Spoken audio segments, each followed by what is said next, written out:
या बातमीपत्राचे प्रायोजक आहेत टायझर।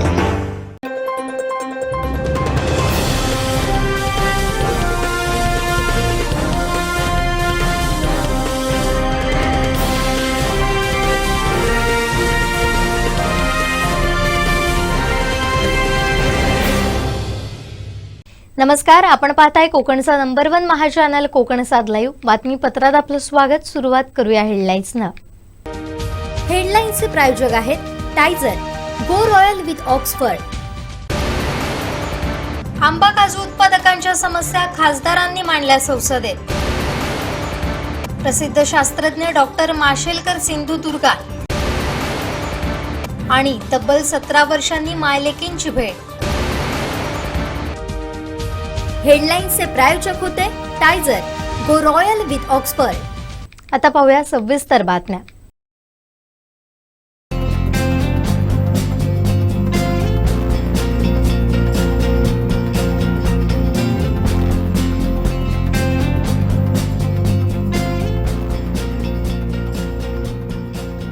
अनंत टिप्या, रिफ्रेश व्हा। काँग्रेस राज्यसभा खासदार धीरज साहू यांच्याकडे 300 कोटींपेक्षा जास्त बेहिशेबी मालमत्ता सापडल्यानंतर भाजप आक्रमक झाली आहे। भाजपच्या वतीनं राज्यभरात आंदोलनं छेडण्यात आली। कुडाळ भाजप कार्यालयाबाहेर भाजप महिला मोर्चाच्या वतीनं धीरज साहू यांच्या प्रतिकात्मक पुतळ्याला डांबर फासून दहन करण्यात आलं। तसेच यावेळी भाजपकडून जोरदार घोषणाबाजी करत काँग्रेसचा निषेध करण्यात आला।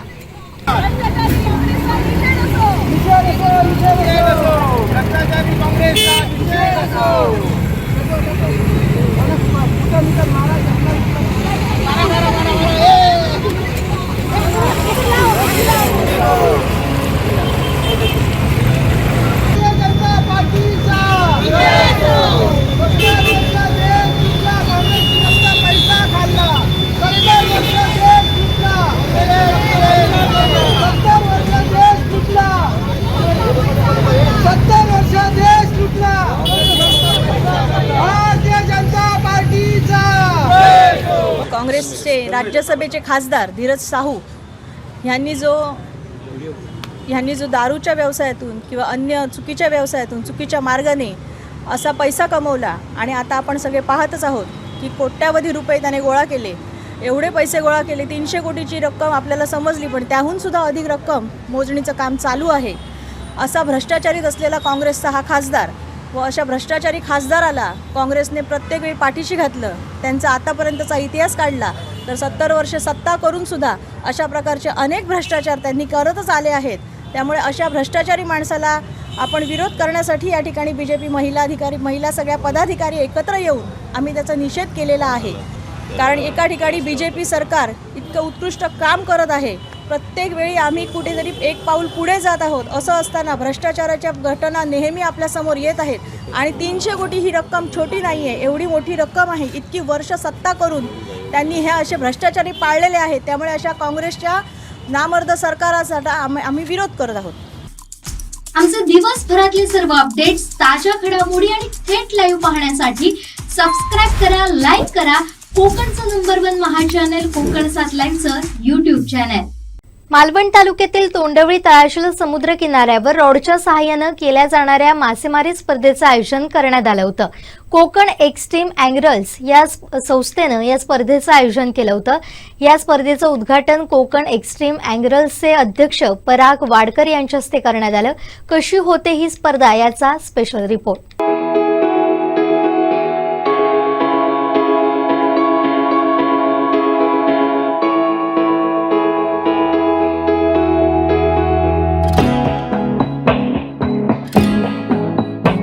कोकणातील समुद्रात माशाचे विविध प्रकार आढळतात, मात्र ठराविक पद्धतीचे मासे बाजारात उपलब्ध होतात। परंतु या विविध माशांच्या प्रजाती समोर याव्यात यासाठी ही मासेमारी स्पर्धा आयोजित करण्यात आली होती।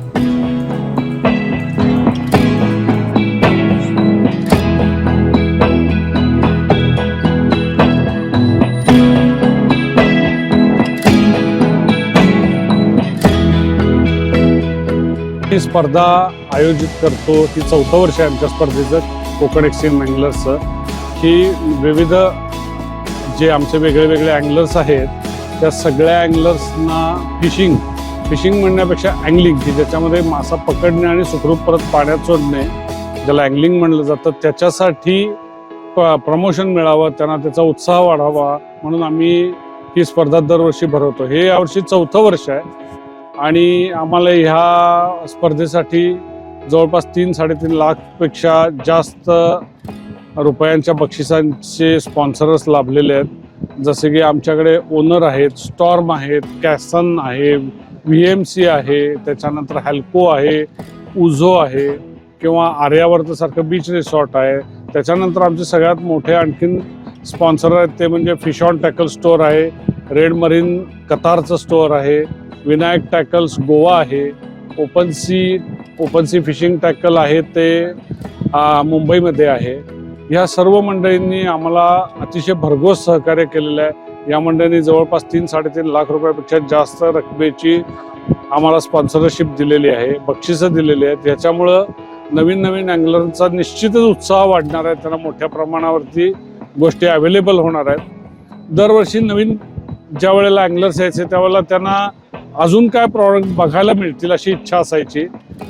ती काही आम्ही पूर्ण करू शकत नव्हतो, पण यावर्षी ओपन सी फिशिंग टॅकल आणि त्याच्यानंतर फिश ऑन टॅकल स्टोअर, आणखीन विनायक टॅकल्स आणि रेड मरीन या 4 टॅकल स्टोअर्सच्या हेल्पमुळं आम्हाला इथं सगळ्या स्पर्धकांच्यासाठी वेगवेगळ्या फिशिंग मटेरियलचे स्टॉल आम्हाला इथं उपलब्ध करून देण्यात आलेले आहेत आणि त्याच्यामार्फत इथं आलेल्या सगळ्या अँगलर्सना अतिशय योग्य रास्त दरामध्ये अतिशय उत्तम प्रतीचे टॅकल्स ह्या स्कीममध्ये डिस्काउंटमध्ये त्यांनी आता अवेलेबल करून दिलेत. त्याबद्दल मी या सगळ्या स्टोअर्सचा अत्यंत आभारी पण आहे. तर आपण हे जे टुर्नामेंटसाठी रॉड वापरतोय कार्बन फायबरचे रॉड आहेत, ही रील आहे आणि हा जो सिंकर आहे लॉंग कास्टसाठी हा सिंकर वापरला जातो आणि याला जे तारा आहेत त्या अँकर होण्यासाठी रेतीमध्ये रुतून बसण्यासाठी या तारा वापरल्या जातात.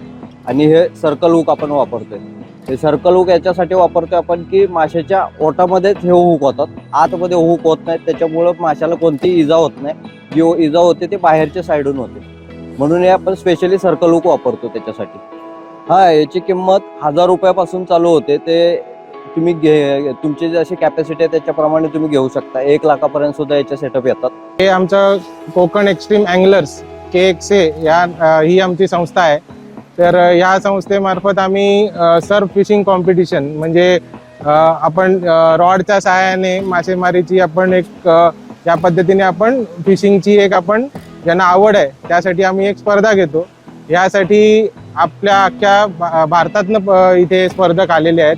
तामिळनाडू, गुजरात आणि अख्ख्या महाराष्ट्रातून भरपूर प्रतिसाद मिळाला आणि आत्तापर्यंतच्या आमचं हे 4थं वर्ष आहे आणि आत्तापर्यंत सर्वात जास्त प्रतिसाद आम्हाला या वर्षी मिळाला. जवळजवळ सुमारे 150च्या आसपास स्पर्धक आमच्या कॉम्पिटिशनला आलेले आहेत, हजेरी लावलेली आहे. आणि याचं मेन उद्दिष्ट आमचं असं आहे की आपल्याला जो कोकण पट्ट्याला जो एवढा सागरी समुद्राचा किनारा लाभलेला आहे त्याच्यात विविध प्रकारचे माशांचे प्रजाती आपल्याला मिळतात. त्याची ओळख पण सर्व स्पर्धकांना होते आणि खूप चांगलं आपण त्यांना मार्गदर्शन पण करतो आणि आम्हाला जो उत्स्फूर्त प्रतिसाद भेटलेला आहे त्याबद्दल पण आम्ही सगळ्यांना थँकफुल आहोत. तर धन्यवाद, खूप खूप धन्यवाद. गेली 4 वर्ष या संस्थेच्या माध्यमातून रॉड मासेमारी स्पर्धेचं आयोजन करण्यात येत आहे. या स्पर्धेसाठी महाराष्ट्रासह गुजरात, कर्नाटक, तामिळनाडू, गोवा या राज्यातील मासेमारी पकडणारे हौशी स्पर्धक सहभागी झाले होते.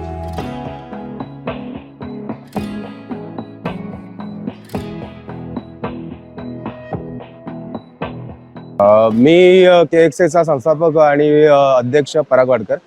आम्ही गेल्या 4 वर्षापासून 5 वर्षापासून ही स्पर्धा ठिकठिकाणी घेतोय. तर ह्यावेळेला आम्ही मालवणला स्पर्धा घेतोय, तोंडवळी तलाशीलमध्ये. आणि इकडे आम्ही लोकल स्पीसीजचा एक अभ्यास करता यावा, इथे कुठल्या स्पीसीज भेटतात, कुठल्या एंडेंजर स्पीसीज आहेत आणि लोकल अँगलर्सला त्याचा अवेअरनेस देता यावं याबद्दल आम्ही या कॉम्पिटिशनमध्ये लोकल अँगलर्सला अवेअर करतो. टुरिस्ट पण बरेच येत असतात, तर त्यांच्यासाठी पण एक अट्रॅक्शन होतं की मासा कसा पकडला जातो, तो जिवंत कसा रिलीज केला जातो. आणि याच्यातनं आम्ही जो स्पर्धक सगळ्यात मोठ्यातला मोठा मासा पकडतो किंवा एक वेगळी स्पीसीज कोण अगर पकडत असेल तर आम्ही त्याला प्राइज देतो. या मासेमारी स्पर्धेमुळे पर्यटनाला चालना मिळेल, स्थानिकांना सुद्धा रोजगार उपलब्ध होणार आहे.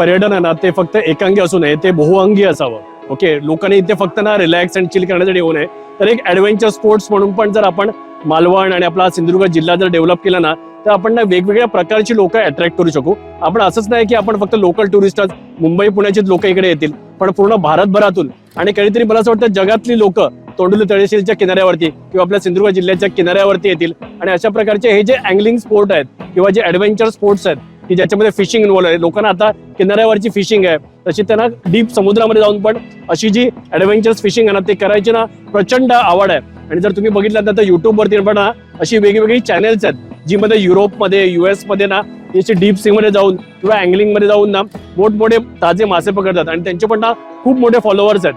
सो ऑल ओव्हर जगामध्ये हा खूप फेमस स्पोर्ट्स आहे. आणि आज आपल्याकडे KX आहे, तर त्यांनी एवढ्या चांगल्या पद्धतीने हे ऑर्गनाईज केलंय. तर ते ऑर्गनाईज केल्यामुळे ना मला असं वाटतं कुठे ना कुठेतरी म्हणजे तोंडोली तळाशीलला मी आलेलो, पण मी इथे आलेलो म्हणजे कशासाठी, एक शांत सुंदर समुद्रकिनारा. कारण जर तुम्हाला मालवण, तारकर्ली, देवबाग इकडची जी गडबड आहे याच्यापासून थोडंसं लांब असं शांत पर्यटन अनुभवायचं असेल तर तुम्ही तोंडोली तळाशीलला येतात. पण मला वाटतं आज KX ने तोंडोली तळाशीलला एक वेगळी ओळख दिली आहे. जगाच्या नकाशावरती एक ऍडव्हेंचर फिशिंग स्पोर्ट्स म्हणून पण त्यांनी एक तोंडोली तळाशीलला स्थान मिळवून दिलंय. त्यासाठी आम्ही KX चे आम्ही धन्यवाद मागतो. नक्कीच आता जी स्पर्धा आपण भरवलेली आहे ती तळाशील तोंडवळी या गावामध्ये भरवलेली आहे. तोंडवळी ग्रामपंचायतीमध्ये येणारी हे तळाशील वाडी आहे आणि या संपूर्ण समुद्र किनाऱ्यावर भरवलेली ही जी स्पर्धा आहे यातून मी तर म्हणेन की कुठेतरी इकॉनॉमी डेव्हलप होते. कारण का हा जो गाव आहे तो मासेमारी व्यतिरिक्त आता पर्यटनामध्ये देखील उतरलेला आहे. आणि ज्या अर्थी आपण जर बघितलं तर 115 तर फक्त कॉम्पिटिटर आहेत आणि त्यांच्याबरोबर आलेला 1-2 जण म्हणजे जवळजवळ 300-400 हून जास्त लोक आज या तळाशील गावामध्ये गेली 2 दिवसापासून आणि पुढचा 1 दिवस म्हणजे टोटल 4 दिवस वस्तीसाठी आहे. तर त्यांचं फूड असेल, त्यांचं राहण्याची व्यवस्था असेल, ट्रान्सपोर्ट असेल, तर ह्याच्यातनं कुठेतरी या गावांमध्ये इकॉनॉमी डेव्हलप होते. तर ही खरंच खूप महत्वाची गोष्ट आहे. म्हणजे एकतर कॉम्पिटिशन खूप चांगल्या लेवलला होतेच आहे, पण यातून आपल्या जिल्ह्यामध्ये किंवा आपल्या तालुक्यामध्ये रोजगाराची संधी लोकांना मिळते. तर ही फार महत्वाची गोष्ट मला वाटते.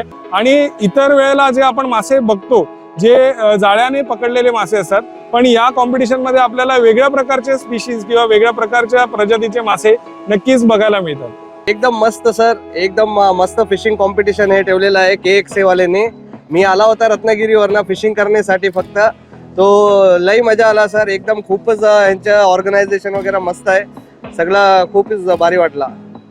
इंग्लिश मध्ये बोलतो गिटार फिश आणि आपला लोकल नाव ह्याचं खरा म्हणून आहे, खरा फिश म्हणतात. हे जास्त आपला पुळणीवरच जास्त भेटतो. पण कमीत कमी 5 किलो पर्यंत असतील, 4.5-5 किलो पर्यंत. एकदम फिशिंग आहे, कॉम्पिटिशन पण आणि लोकेशन पण भारी आहे. आणि जरा पण आता प्लास्टिक काय इकडे दिसत नाही, एकदम इको फ्रेंडली आहे. आमचे दिवसभरातले सर्व अपडेट्स, ताज्या घडामोडी आणि थेट लाईव्ह पाहण्यासाठी सबस्क्राईब करा, लाईक करा कोकणचं नंबर 1 महा चॅनल कोकण 7 लाईव्हचं YouTube चॅनल. आनंदोत्सव 2023 प्रदर्शन आणि खरेदी 28, 29, 30 डिसेंबर 2023. वेळ दुपारी 3 ते रात्री 9 पर्यंत. स्थळ RPD high school, Sawantwadi, Sindhudurg. Stall booking साठी संपर्क 9067 92 77 62.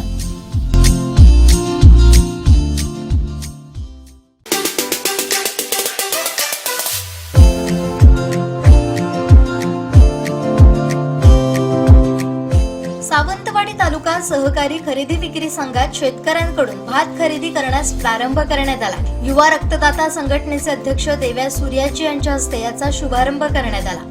2023-24 साठी सावंतवाडी तालुका सहकारी खरेदी विक्री संघाचा या वर्षीचा भात खरेदीस श्रीफळ वाढून शुभारंभ करण्यात आला.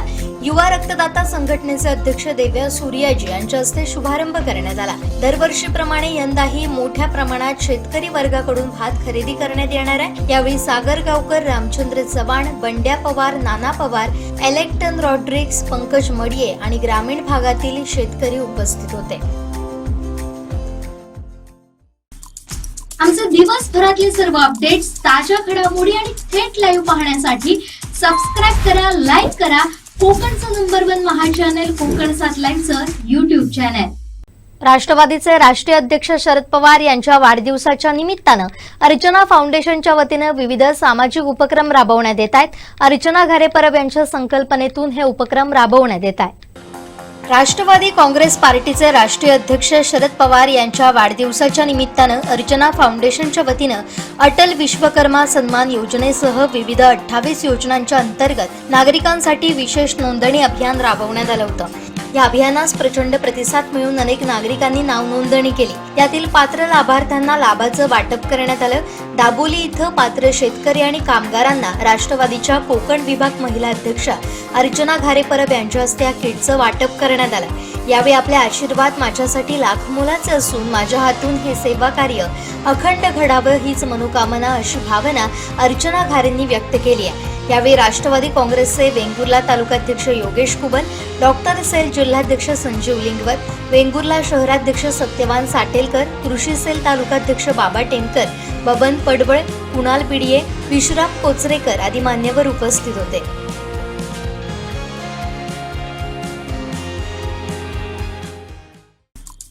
आमचे दिवसभरातले सर्व अपडेट्स, ताज्या घडामोडी आणि थेट लाईव्ह पाहण्यासाठी सबस्क्राईब करा, लाईक करा कोकणचं नंबर 1 महा चॅनल कोकण 7 लाईनचं YouTube चॅनल.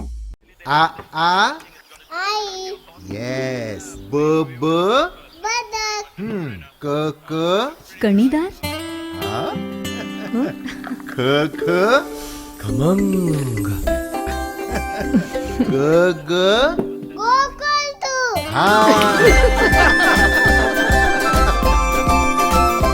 अगदी घरच्यासारखं कणीदार खमंग म्हणजेच गोकुळ तूप.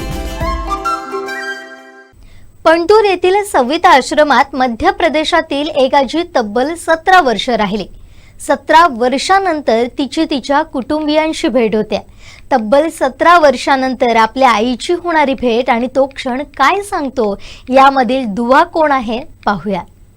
आई सारखे दैवत सारा जगतावर नाही.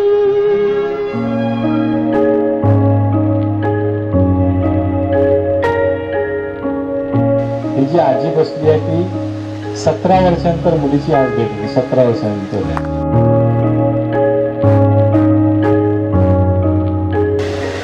जोरात याच्या कुटुंबासाठी खूप चांगलं 17 वर्षांचा योग घडवणं होतं. प्रत्येक व्यक्तीला आपलं कुटुंब, आपलं घर आणि आपल्या घरातले व्यक्ती ह्या प्रिय असतात. अनवधानाने जर कधीतरी या कुटुंबातली एखादी व्यक्ती हरवली आणि ती कित्येक वर्ष जर आपल्याला सापडली नाही तर त्या कुटुंबातल्या लोकांचा जो दुःख असते ते खरंच आपण समजू शकत नाही. कारण एखाद्या घरातली जाणती व्यक्ती जर काही कारणाने जर कुठेतरी बाहेर निघून गेली तर त्या घरामध्ये आलेलं रितेपण हे त्या घरालाच समजते. अशीच एक आजी गेली 17 वर्ष ह्या पंढूरच्या सविताश्रमामध्ये होती आणि तब्बल 17 वर्षानंतर ह्या पंढूरच्या सविताश्रमाचा पाहुणचार घेऊन आज ती आपल्या स्वगृही म्हणजे आपल्या घरी परतते आणि ते सुद्धा मध्य प्रदेशातल्या थेट धार ह्या जिल्ह्यामध्ये. आणि या सगळ्याच गोष्टींना त्या आजीचे जे कोणी नातेवाईक आहेत ते शोधण्यासाठी त्या आजीचे गेली 17 वर्ष संगोपन करण्यासाठी जी व्यक्ती कारणीभूत आहे ती आहे या सविता आश्रमाची संस्थापक अध्यक्ष संदीप परब. पहिला मी त्यांच्याचकडे जाणार आहे की त्यांनी या आजी त्यांना कुठे मिळाल्या आणि गेली 17 वर्ष त्यांचं संगोपन त्यांनी कसं केलं. संदीपजी, खूप आज भाग्याचा दिवस आहे, मानवाधिकार दिवस सुद्धा आहे. तुम्हाला माणसातला देव म्हटलं तर वावगं ठरणार नाही. 17 वर्ष ह्या आजी तुमच्याकडे होत्या, त्यांचं संगोपन तुम्ही केलं आणि आज त्यांच्या मुलीला, त्यांच्या बहिणीला त्यांची गाठ झालेली आहे. खरं तर त्या दोघींच्या चेहऱ्यावरचा आनंद तर मला दिसतोच आहे, पण तुम्ही एक व्यक्ती म्हणून जेव्हा आपण 17 वर्ष एका व्यक्तीला आपल्याबरोबर वागवतो त्यावेळेस एक भावनिक नातं तयार होते. काय सांगाल आजच्या दिवशी? खरंच आजचा दिवस खूप चांगला आहे आणि विशेष त्या कुटुंबांचे खूप आभार व्यक्त करतो की आपल्या आईला 17 वर्षांची मुलगी तिची त्यावेळी फक्त 4 वर्षाची होती.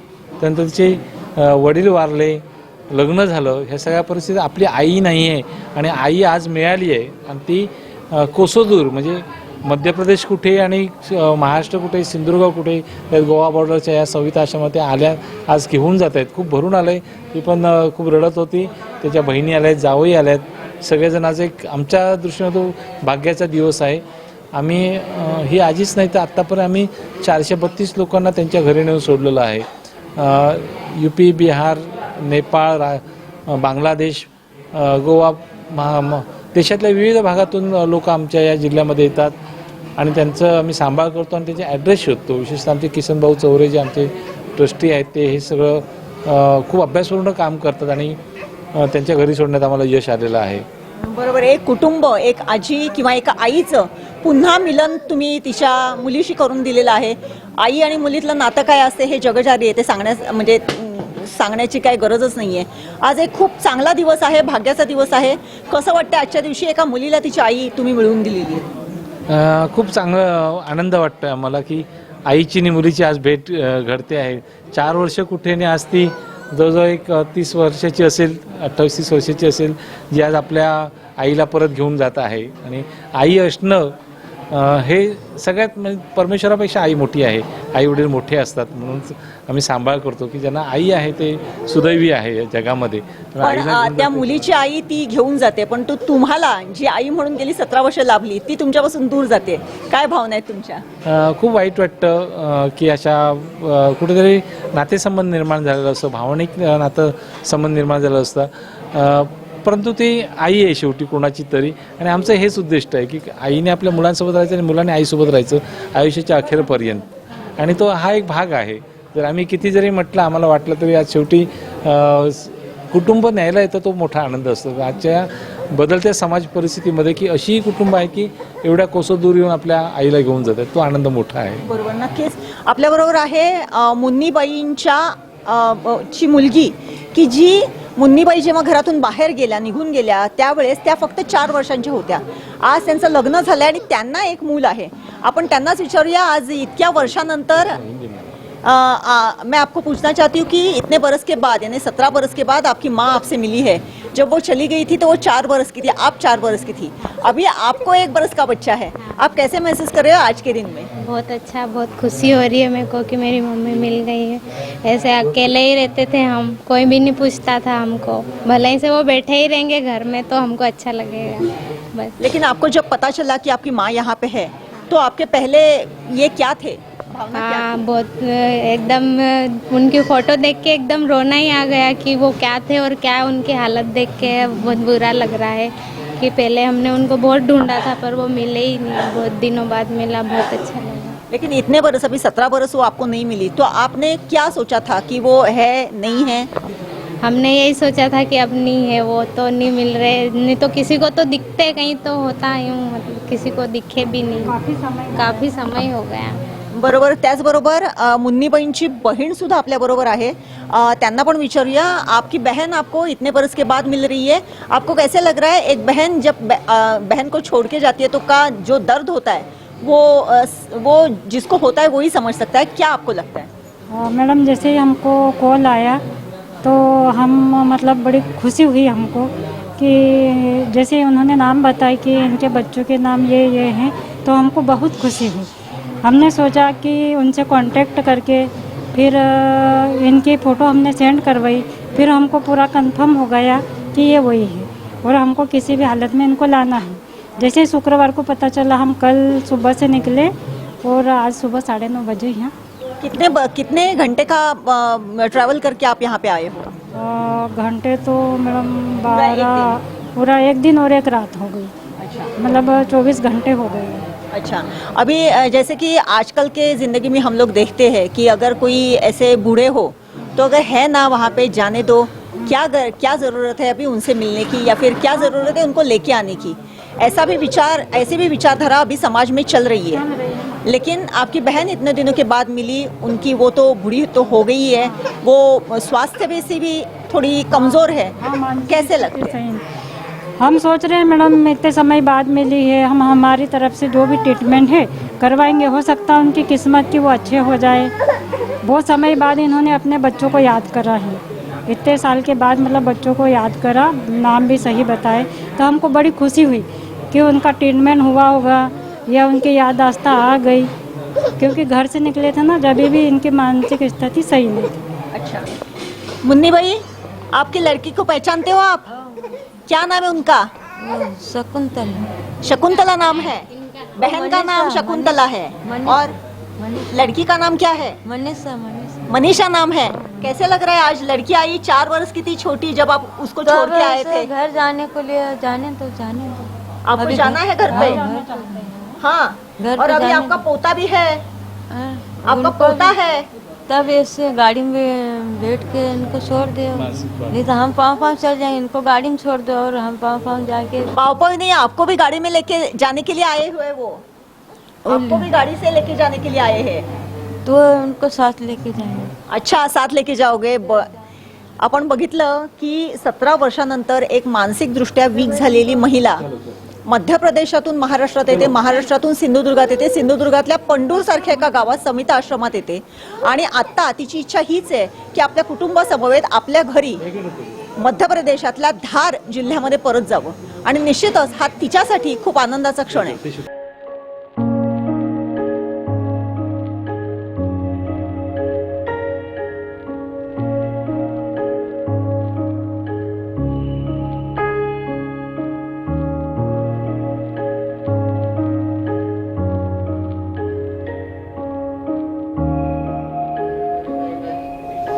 आपण बघतोय मुन्नीबाईला अत्यंत सन्मानाने त्यांचे कुटुंबीय हे घेऊन जाण्यासाठी आलेले आहेत आणि तिला गाडीत बसून ते घेऊन चाललेले आहेत. निश्चितच एकदा एक आई, घरापासून दुरावलेली आई जर पुन्हा आपल्याला मिळाली तर त्याचा आनंद काय असू शकतो हे या सगळ्याच कुटुंबियांच्या चेहऱ्यावरती आपण बघतोय. मुन्नीबाई सुद्धा खूप खुश आहे. इथे त्यांचे जावई आहेत की जे जावई त्यांच्या मुलीबरोबर आलेले आहेत आणि या सगळ्या कुटुंबियांसमवेत ती आजच्या दिवसभराचा प्रवास करून आपल्या घरी मार्गस्थ होणार आहे.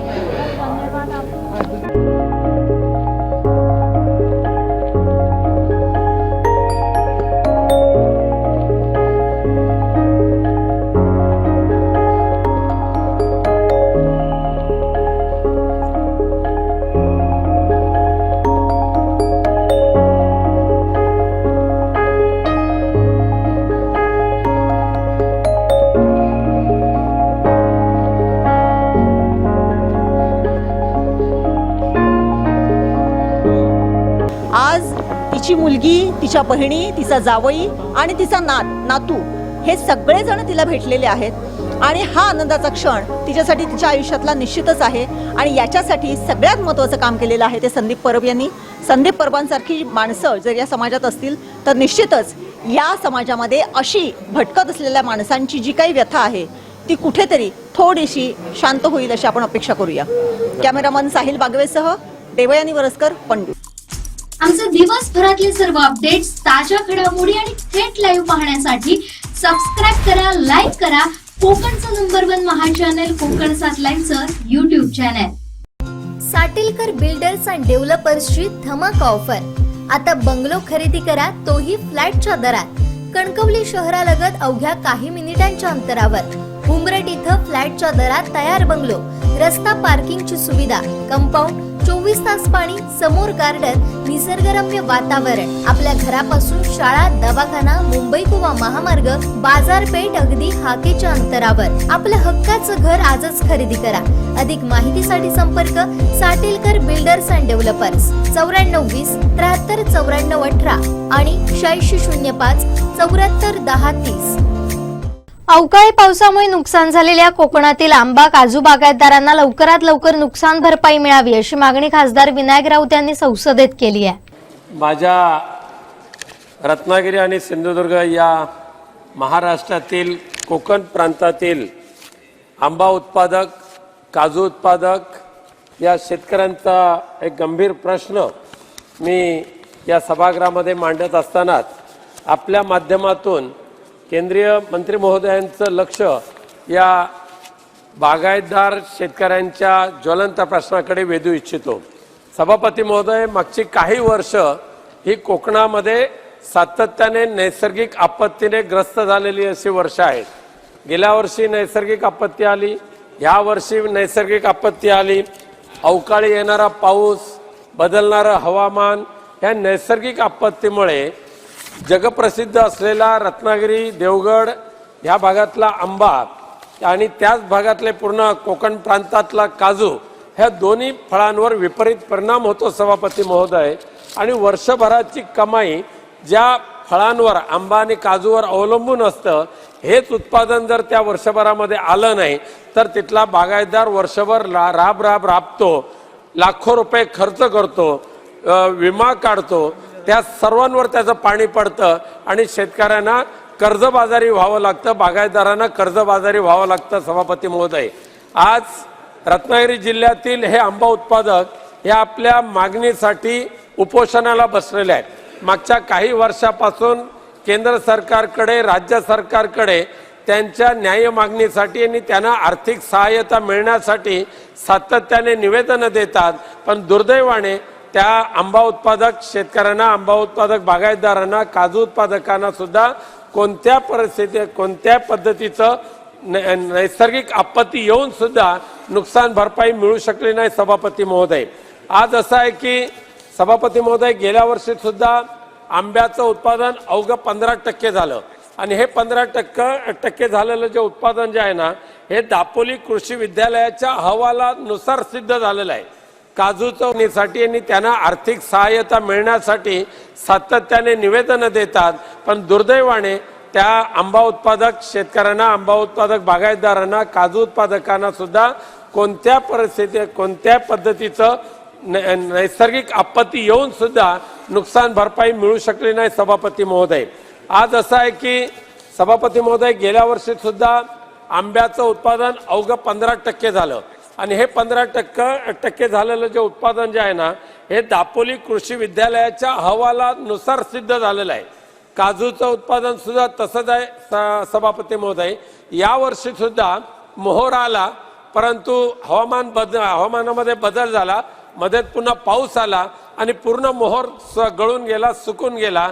यावर्षी सुद्धा आंब्याचं उत्पादन 10 ते 12% पेक्षा जास्त येण्याची शक्यता नाही. सभापती महोदय, पण माझी विनंती आहे, पीक विम्याचा जो रक्कम आहे हे सगळे बागायतदार भरत असतातच, पण पीक विमा योजने कंपन्यांकडून सुद्धा या आंबा आणि काजू बागायतदारांना थातुरमातुर उत्तरं दिली जातात, त्यांना प्रतिसाद दिला जात नाही. 50 रुपये, 200 रुपये, 500 रुपये एवढी नुकसान भरपाई दिली जाते.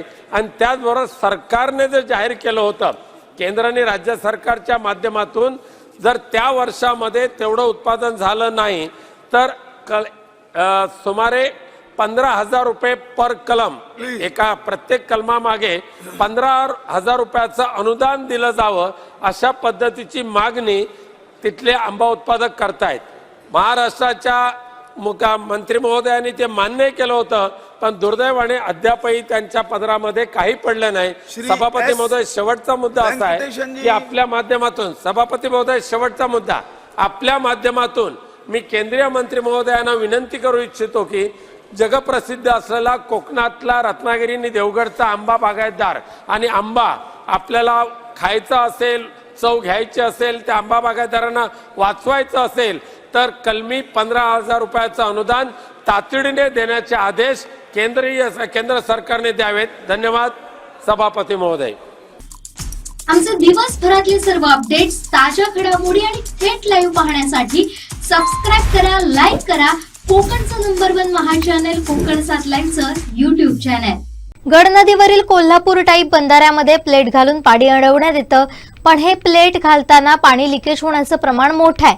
प्लेट व्यवस्थित घालून लिकेज काढण्यात यावं, जेणेकरून कणकवली आणि आजूबाजूच्या शहरांना भीषण पाणी टंचाईचा सामना करावा लागणार नाही, याची शासनानं दक्षता घ्यावी, अशी मागणी नागरिकांनी केली आहे. याचा आढावा घेतला आमचे कणकवली करेस्पॉन्डंट उमेश बुचडे यांनी.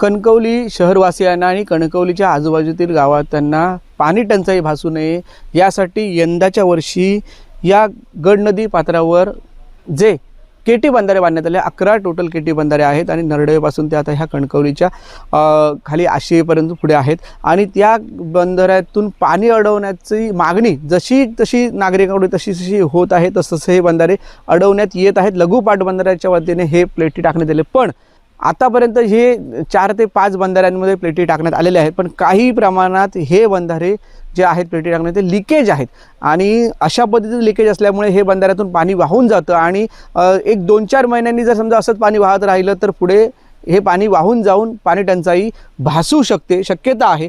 त्यामुळे कुठेतरी ही लिकेज जे आहे ते काढण्याची मागणी नागरिकांकडून होत आहे आणि ह्या नदीवर म्हणजे गेल्या वर्षी तुलनेत ह्यावर्षी लवकर प्लेटी बसवण्यात आल्या, त्यामुळे खूप चांगली गोष्ट आहे की एक आपल्याला जमेची बाजू आहे की पाणी आपल्याला पुरण्यासाठी हे चांगलं काम होत आहे. पण हे लिकेज देखील काढलं तर आपल्याला आणि जास्तीत जास्त मेपर्यंत पाणी राहू शकतं, अन्यथा पाणी हे असंच वाहून जात राहिलं तर पाणी टंचाई भासू शकते. नाही, लिकेज तेवढं थोडंफार राहिलं तर चालेल ते, पण त्याच्याबद्दल कसं अजून जर लिकेज जर काढलात तर अजून छान होईल, चांगलं होणार. कारण मागच्या वेळेस एवढं धरण केलं, एक प्लेट टाकल्या होत्या, 1-2 असतो त्या, त्याच्यामुळे पाणी ते जरा मागे टंचाई झालेली. हो. आता काय मागणी नेमकी असेल? नाही, हे आता केलं नाही, दरवर्षीपर्यंत व्हावं आणि सर्वांना आपलं पाणी पुरवठा व्यवस्थित मिळावं हीच अपेक्षा. आणि लिकेज जे आहे ते एकदम तुम्ही अजून जर काढलात तर चांगलीच गोष्ट आहे, पाणी लोकांना तेवढं भरपूर भेटू झाली. नाही, लिकेज आहे थोडाफार प्रमाणात, पण ते कसं गेल्या वर्षी पाण्याची भरपूर टंचाई झाली होती कनकनगरात, म्हणजे इथे पाणीच नव्हतं आणि ते आम्ही स्वतःहून असं बंधारं हे केलं होतं. त्यावेळी ते म्हणजे होऊ नये ह्याच्यासाठी त्यांनी लक्ष द्यावं. आहे काम व्यवस्थित आहे, पण मध्ये जरा लिकेज आहे, ते जरा त्यांनी वेळेवरच काढावं. हाती घेतलं काम पण व्यवस्थित आहे, पण ते मध्ये लिकेज आहे ते वेळेवर काढावं आणि पाणी साठवून ठेवावं. ह्या कसं माहिती आता ह्या पाणी बंधारो ह्यो लिकेज होता ना, तो पॅक झालो ना तर मग पाणी आमका गावता. लिकेज म्हणजे गेल्या वर्षी कायच करूक नव्हता, म्हणजे पाणीच नाही होता, नळांका पाणी येत नाही होता. आता हे लिकेज आहे ना तर काढू आहे. साधारणतः वागदे गडनदी बंधाऱ्यावर वागदे मराठा मंडळ ते गोपुरी आश्रम जो बंधारा आहे, यंदा मी कणकवलीचे माजी नगराध्यक्ष समीर नलावडे असतील, राष्ट्रवादीचे जिल्हाध्यक्ष अभिद नाईक यांच्या पाठपुरामुळे वागदे ग्रामपंचायतीच्या पाठपुरामुळे यंदा ऑक्टोबर-नोव्हेंबरमध्ये ह्या पाणी अडवण्याचं काम सुरुवात झालं. गेली 3 वर्षात ह्या बंधाऱ्यामध्ये जे पाणी अडवण्यात आलं पूर्णपणे पाण्याचा निचरा खाली प्रमाणात होत होता, त्यामुळे एप्रिल, मे, जूनमध्ये पाणी टंचाईत होत होती.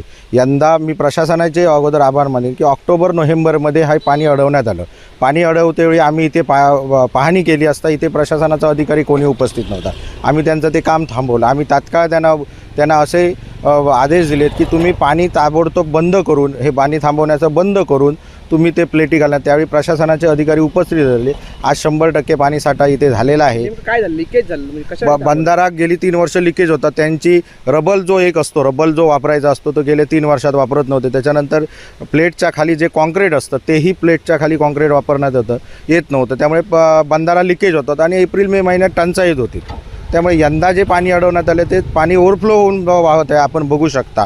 माझं प्रशासनाला व इथे जे ह्या बंधाऱ्यावर जवळपास 10 बंधारे आहेत, त्या तिथल्या स्थानिक ग्रामस्थांना विनंती असेल की तुम्ही अशाच पद्धतीने प्रशासनाकडून चांगल्या पद्धतीने बंधाऱ्यांच्या प्लेट्स घालून याव्यात, जेणेकरून एप्रिल-मे महिन्यात, कारण यंदा पाऊस कमी झालेला आहे, एप्रिल-मे महिन्यात जी तुमच्या गावामध्ये टंचाई होईल ती टंचाई होण्यापासून दूर होईल. गेल्या वर्षी तर खूप महत्त्वाचं होतं, कारण गेल्या वर्षी पाऊस उशिरा पडला आणि मे-जूनपर्यंत लोकांना कणकवली शहरवासियांनी आजूबाजूच्या नागरिकांना 1 दिवस 2 दिवस आड पाणी होतं, आठवड्यातून 2 वेळा पाणी होतं, अशी भीषण परिस्थिती होती. आणि ती भीषण परिस्थिती आता भासू नये यासाठी हे नागरिकांकडून मागणी होत आहे. लघुपाट बंधाऱ्याने काम हाती देखील घेतलं आहे, पण हे काम चांगल्या दर्जाचं व्हावं, चांगली नियोजन त्यांनी करावं, जेणेकरून हे काम आहे ते जे लिकेज झालं आणि लिकेज राहिलं तर असेच पाणी वाहून जाईल. पुन्हा पाणी टंचाईचा सामना हा कणकवली वासियांना तसेच कणकवलीच्या आजूबाजूतील गावं असतील, मग ती हळवल असेल, शिरवल असेल, वागदे असेल, जानवली असेल, ह्या सर्व गावांना होऊ शकतो. त्यामुळे कुठे ना कुठेतरी हे काम चांगल्या दर्जावर व्हावं अशी एक अपेक्षा आहे. यासंबंधी आपण लघुपाट बंधारे विभागाचे अधिकारी शिंदे म्हणून आहेत यांच्याशी संपर्क केला. त्यांनी सांगितलं आपल्याला की आपली जशी नागरिकांची मागणी तिथे आपण जाऊन हे बंधारे घालतो आहोत आणि जेव्हा समजा लिकेज असेल तर लिकेज आपण काढण्याचा प्रयत्न करतो आहोत आणि त्यामुळे कुठे ना कुठे यावर्षी लवकर करण्याचं काम सुरू केलेलं आहे. आत्तापर्यंत 5 जे बंधारे आहेत ते आपण असे प्लेट घालून पॅक केले आहेत. अजून 6 बंधाऱ्याचं काम जशी मागणी येईल तसं आपण पूर्ण करणार आहोत. पण कुठेतरी हे काम सुरू झालेलं आहे. नागरिकांनी जर तशा सूचना केल्या तर आपण त्यात बदल करू, म्हणजे काम चांगल्या पद्धतीत करू शकतो असं देखील सांगितलेलं आहे. पण सध्याच्या परिस्थितीत आपण इथे या नदीवर पाहिलं की कुठे ना कुठेतरी हे लिकेज आहे आणि ते लिकेज बंद होण्याची गरज आहे, तरच आपल्याला हा पाणी टंचाईपासून मुक्ती मिळेल एवढं मात्र निश्चित. कॅमेरामॅन साहिल बागवेसह उमेश बुचडे, कोकण 7 लाईव्ह, कणकवली. आमचे दिवसभरातले सर्व अपडेट्स, ताज्या घडामोडी आणि थेट लाईव्ह पाहण्यासाठी सबस्क्राईब करा, लाईक करा कोकणचं नंबर 1 महा चॅनल कोकण 7 लाईव्हचं YouTube चॅनल. आ आ आई येस ब ब बदक क क कणीदार, ख ख खमंग ग ग गोकुळतू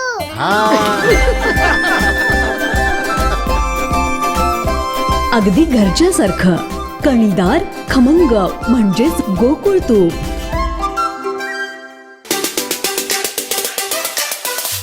श्री संजय नाईक, तिलारी संघर्ष समिती सचिव. गेली 11 वर्ष तिलारीचा संघर्ष सुरू आहे आणि या संघर्षामध्ये 20 जून 2009 सालापासून ही संघटना सुरू झाली, तिलारी बेरोजगार संघर्ष समिती. आणि या समितीने बरंचसं कार्य करून दाखवलं. परंतु 1 ऑगस्ट 2014 रोजी झालेल्या निर्णयाची अंमलबजावणी 947 जणांसाठी झाली.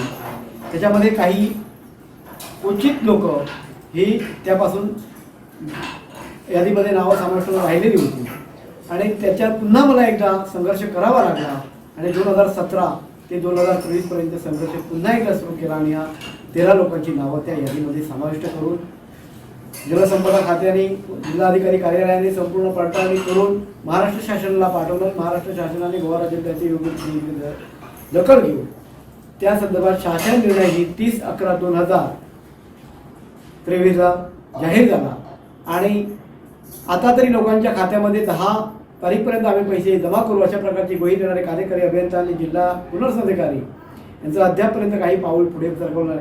स्थगित केलेलं आंदोलन आम्ही आता आज रात्री 11:30 वाजल्यापासून सुरू करतो आहे. याच्यामागे एकमेव कारण असं आहे, आंधळं जळतं आणि कुत्रं पीठ खातं अशा प्रकारची वस्तुस्थिती झालेली आहे. तिलारीचा प्रकल्प किती कोटीचा, त्याच्यावर खर्च किती, जिल्हा पुनर्वसन अधिकारी आज जे काही बोलले हे अयोग्य बोललेले आहेत आणि त्यांना जर ताकदच बघायची असेल तर आज रात्रीपासून सुरू होणाऱ्या आंदोलनाची ताकद त्यांनी पाहावी. आणि माणूस मनाने, शरीराने काळा असला तरी चालतो, परंतु मनाने मात्र स्वच्छ असावा लागतो. आणि ज्या प्रशासनाकडे प्रशासनाचे कर्मचारी समाजासाठी आहेत, जनतेसाठी आहेत, त्या कर्मचाऱ्यांची उन्नत इंग्रजी भाषा कदापि आमचा सारखा तरुण किंवा संघर्ष करणारा तरुण कधीही सहन करणार नाही. त्यामुळे जर या ठिकाणी 13/12/2023 पर्यंत खात्यामध्ये पैसे जमा झाले नाही तर 14/12/2023 पहाटे 5 वाजता संपूर्ण केंद्रे, खुर्द केंद्रे, बुद्रुकची जनता, संपूर्ण प्रकल्पग्रस्त बांधव आणि त्याचबरोबर मीही त्यांचं नेतृत्व स्वीकारलेलं आहे. त्यामुळे जलसमाधी घेणार याला सर्वस्वी जबाबदार जिल्हा प्रशासन, राज्य शासन करते, सिंधुदुर्ग जिल्ह्यातील सर्व लोकप्रतिनिधी. आणि खरोखरच सांगतो आहे की सिंधुदुर्ग जिल्ह्यातील एकाही लोकप्रतिनिधीतील प्रशासनाच्या अधिकाऱ्यावरती हँडवॉश नाही. सिंधुदुर्ग जिल्ह्याला भरभरून परमेश्वराने काहीतरी दिलेलं आहे. 3 मंत्रिपद दिलेले आहेत, 1 खासदार दिलेला आहे आणि त्याच्या अतिरिक्त अनेक राज्यकर्त्यांची नावं घेण्यासारखे लोकप्रतिनिधी संदेश पारकर सारखा कर्तृत्ववान राज्यकर्ता आहे, जठराळ सारखे आहेत, वैभव नाईक सारखा आहे, अनेक राज्यकर्ते आहेत, परंतु एकही या ठिकाणी कामी ठरत नाही, खुशकामी ठरत आहेत. हे आमचं दुर्दैव समजतो. सिंधुदुर्ग जिल्ह्यात जो जो प्रकल्पग्रस्त अन्याय होतो तो केवळ आणि भोसले म्हणून ते पुनर्वसन करते ऑफिसमध्ये हजरच नसतात, वेळोवेळ बॉम्बेला आहे आणि अधिक त्यांना कोणत्याही प्रकारची समाजाला कशा प्रकारचा न्याय द्यायचा हे त्यांना समजत नाही. त्यामुळे राज्य शासनाने त्यांची तातडीने बदली करावी आणि केंद्रीय खुर्द केंद्रीय समोर प्रकल्प ते जर 13/12/2023 पर्यंत पैसे जमा झाले नाही तर बोललेले वाक्य सत्यामध्ये येईल याची दक्षता तिलारी कार्यकारी अभियंत्याने, जिल्हा प्रशासनाने घ्यावी ही नम्र विनंती. आमचे दिवसभरातले सर्व अपडेट्स, ताज्या घडामोडी आणि थेट लाईव्ह पाहण्यासाठी सबस्क्राईब करा, लाईक करा कोकणचं नंबर 1 महा चॅनल कोकण 7 लाईव्हचं युट्यूब चॅनल. आनंदोत्सव 2023 प्रदर्शन आणि खरेदी 28, 29, 30 डिसेंबर 2023. वेळ दुपारी 3 ते रात्री 9 पर्यंत. स्थळ RPD high school, Sawantwadi, Sindhudurg. Stall booking साठी संपर्क 9067 9277 62.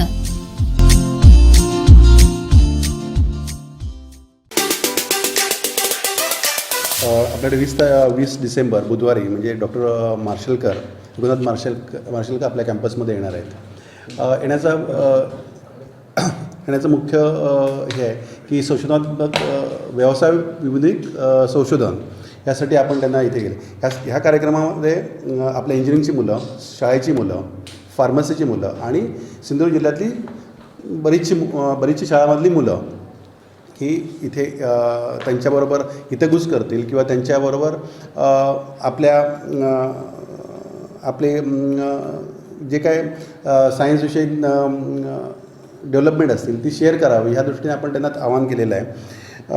इथे त्यांना आणण्यामध्ये किंवा आपल्या संस्थेमध्ये त्यांना बोलवण्याचं मुख्य कारण म्हणजे आपलं जसं आपण एज्युकेशनमध्ये आपली संस्था काम करत आहे पण त्याच्याबरोबर संशोधात्मक काम वाढावं ह्या दृष्टीने बेसिक त्याचं इंटेन्शन असं आहे की संशोधात्मक त्यांनी मुलांचा कल वाढायला पाहिजे आणि जर संशोधात्मक कल वाढला तरच ते व्यवसायात अतिशय चांगल्या लेवलला पुढे जाऊ शकतात. त्यामुळे तो मुख्य उद्देश होता. आणि दुसरी गोष्ट, जेव्हा आम्ही मार्शलकरांना भेटलो त्यावेळी मार्शलकरांनी पण सांगितलं की मला मुलांशी हितगुज करायला आवडेल. मला व्याख्यान देण्यापेक्षा मला मुलांशी हितगुज करून मुलांचे प्रोग्रॅम जे असतील त्या मुलांबरोबर मला एका त्यांचे जे एक्सपिरियन्स असतील त्यांच्याबरोबर मला जर काही तुम्ही शेअर करू शकला किंवा विचारू शकला तर आणि अजून एक त्यांनी आवाहन केलं आहे की आपलं जे त्यांनी पुस्तक त्यांच्यावरती लिहिलेलं आहे किंवा आपण जो रिसर्च केलेला आहे आणि आंतरराष्ट्रीयवरती पोचलो आहे ह्या संदर्भात तुम्हाला जर काही विचारायचं असेल किंवा तुम्हाला काही मांडायचं असेल तर त्यांना पत्राच्या स्वरूपात मांडू शकता किंवा तुम्ही मला प्रश्न विचारू शकता. ते प्रश्नाची उत्तरं त्याच्यामध्ये तुम्हाला देतील. त्याच्यामध्ये 2-3 सेशन केलेले आहेत. तर मी तुमच्यामार्फत असं आवाहन करतो की प्रत्येक शाळेपर्यंत हे आव्हान तुम्ही पोचवायला पाहिजे आणि त्या लोकांना इथे पार्टिसिपेट करायचं असेल तर आपण तसा पूर्ण दिवस ते आपल्या कॅम्पसमध्ये आहेत. त्याच्यामुळे फक्त येऊन भेट देणार असं देऊन जाणार नाही आहे तर लोकांशी भेटण्यासाठी उत्सुक आहेत. जर सायन्स टीचर्स किंवा सायन्सला इच्छुक किंवा वैज्ञानिक क्षेत्रामधले प्रगत करणारी जर कोण असतील माणसं तर यांनी आमच्या संस्थेला कॉन्टॅक्ट करावं. त्यांना एक वेगळा स्लॉट दिला जाईल. तुम्ही जर स्पेशली सांगितलं तुम्हाला जर कोणाला त्यांच्याबरोबर हितगुज करायचं असेल तरी तर एक वेगळा स्लॉट ठेवून त्यांच्याबरोबर हितगुज संध्याकाळपर्यंत आपल्याला करता येईल. ह्या दृष्टीने ही अरेंजमेंट केलेली आहे. सकाळी त्यांचा एक प्रकट मुलाखतीचा प्रोग्राम आहे. तो आपण जवळपास सगळ्या 1000 मुलांच्या समोर केला जाईल प्रकट मुलाखतीचा कार्यक्रम. आणि त्याच्यानंतर दुपारनंतर त्यांचा सेशन असेल तो मुलांबरोबर असेल. वैज्ञानिक हितगुज जसं म्हटलं तर आपण जसं आपण प्रेस कॉन्फरन्स ठेवलं तसं प्रेस कॉन्फरन्स तसं त्यांना बसवणार आणि त्यांना कोणाला प्रश्न विचारायचे असतील तर त्यांना विचारायला वेळ देणार. आणि शेवटी नंतर टी विथ हाय टी म्हणून म्हटलं आहे तर जिल्ह्यातले मान्यवर व्यक्ती असेल लाईक तुम्हाला यायचं असेल किंवा रोटरी मेंबर्सना यायचं असेल, डॉक्टरांना यायचं असेल किंवा वैज्ञानिक असेल अशा लोकांसाठी एक संध्याकाळचं एक ओपन सेशन ठेवलेलं आहे ज्याच्यामध्ये त्यांचे विचार तुमच्यापर्यंत पोचावे आणि ते लोकांपर्यंत पोचावे हा त्याच्यातला दृष्टिकोन आहे. तर तो एक संध्याकाळी एक प्रोग्राम ठेवलेला आहे. आणि ह्याच्यामध्ये जर काय अजून कोणाला भेटायचं असेल किंवा त्यांच्यावर चर्चा करायचं असेल तर आपल्याला ते वेळ द्यायला तयार आहेत. आमचे दिवसभरातले सर्व अपडेट्स, ताज्या घडामोडी आणि थेट लाईव्ह पाहण्यासाठी सबस्क्राईब करा, लाईक करा कोकणचं नंबर 1 महा चॅनल कोकण 7 लाईव्हचं युट्यूब चॅनल. शेवटी ठळक घडामोडी पुन्हा एकदा. हेडलाईन्सचे प्रायोजक आहेत टायझर, गो रॉयल विथ ऑक्सफर्ड. आंबा काजू उत्पादकांच्या समस्या खासदारांनी मांडल्या संसदेत. प्रसिद्ध शास्त्रज्ञ डॉक्टर माशेलकर सिंधुदुर्गात. आणि तब्बल 17 वर्षांनी मायलेकींची भेट. हेडलाईन्सचे प्रायोजक होते टायझर, गो रॉयल विथ ऑक्सफर्ड. बातमीपत्रात वेळ झाली इथंच थांबण्याची. पाहत राहा कोकणचं नंबर 1 महा चॅनल कोकण 7 लाईव्ह. धन्यवाद.